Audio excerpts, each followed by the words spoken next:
Bonsoir Erwan. Les bons petits plats, j'adore ça, surtout quand ce sont de bons petits plats bien de chez nous en Alsace. Et quand j'ai le temps, j'aime bien cuisiner un peu. Alors j'avais envie de mettre à l'honneur ce soir le Bäckehof.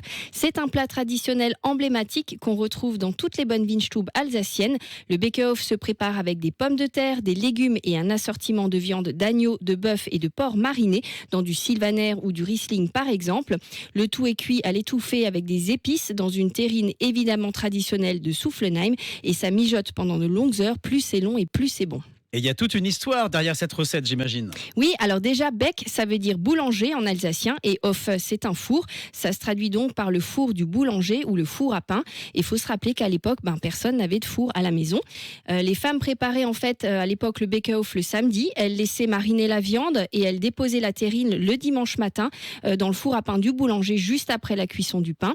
Le boulanger rajoutait une jointure au couvercle avec un ruban de pâte, le luth, qu'il préparait avec de la farine et de l'eau. Ça pouvait donc mijoter ensuite tranquillement pendant le temps de la messe qui pouvait durer très très longtemps. Les terrines étaient ensuite récupérées après le culte en même temps que le pain et tout était prêt pour le repas du midi. Et ce qu'on ne sait pas forcément, c'est que ce plat est en fait inspiré d'une coutume juive. Oui, tout à fait. Le Bäckehof est d'origine un plat hébraïque du Shabbat. Les Juifs en fait n'avaient pas le droit d'utiliser le feu du vendredi soir au samedi soir.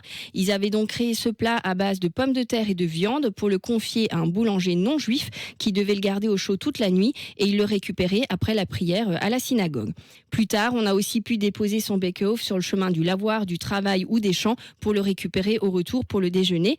C'était un plat qu'on trouvait plutôt dans des familles riches parce qu'il y a 3 types de viandes différentes. Et est-ce que tu sais pourquoi il y a 3 viandes différentes justement dans le Bäckehof ? Non, mais je pense que tu vas me le dire. Alors tout simplement parce qu'elles représentent les traditions religieuses en Alsace, le bœuf pour les catholiques, le porc pour les protestants et l'agneau pour la religion juive. On apprend toujours quelque chose avec Céline du blog Une fille en Alsace.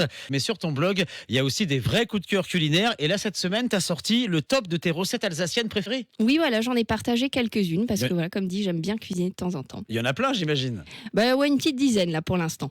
Vous les retrouvez sur unefilleenalsace.com et vous retrouvez Céline tous les jeudis dans la Top Family sur Top Music. Bonne soirée. Bonne soirée.